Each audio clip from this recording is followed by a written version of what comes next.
رسول اللہ صلی اللہ علیہ وسلم نے ارشاد فرمایا، جب کوئی بندہ گناہ کر لیتا ہے پھر نادم ہو کر کہتا ہے میرے رب میں تو گناہ کر بیٹھا، اب آپ مجھے معاف کر دیجئے، تو اللہ تعالیٰ فرشتوں کے سامنے فرشتوں سے کہتے ہیں کہ کیا میرا بندہ یہ جانتا ہے کہ اس کا کوئی رب ہے جو گناہوں کو معاف کرتا ہے اور اس پر پکڑ بھی کر سکتا ہے؟ تو سن لو،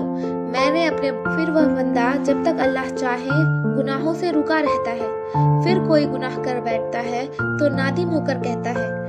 میں تو ایک اور گناہ کر بیٹھا، آپ اس کو بھی معاف فرما دیجئے، تو اللہ تعالیٰ فرشتوں سے فرماتے ہیں کیا میرا بندہ یہ جانتا ہے کہ اس کا کوئی رب ہے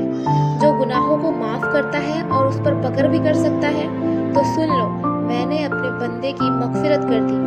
پھر وہ بندہ جب تک اللہ تعالیٰ چاہے گناہوں سے بچا رہتا ہے،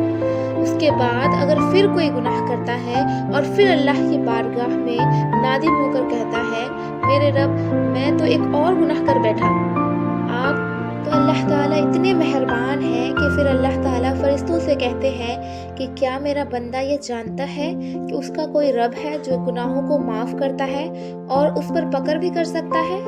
تو سن لو، میں نے اپنے بندے کی مغفرت۔ تو دیکھیں اللہ تعالیٰ کتنے مہربان ہے کہ اللہ کا بندہ بار بار گناہ کرتا ہے اور بار بار اللہ کی بارگاہ میں معافی مانگتا ہے تو اللہ تعالیٰ اسے معاف کر دیتے ہیں، اس پر رحم فرما دیتے ہیں۔ تو مرنے سے پہلے اللہ کی اور اپنے رب کو راضی کر لیجئے، کیونکہ مرنے کے بعد توبہ کا دروازہ ہمیشہ کے لیے بند ہو جائے گا۔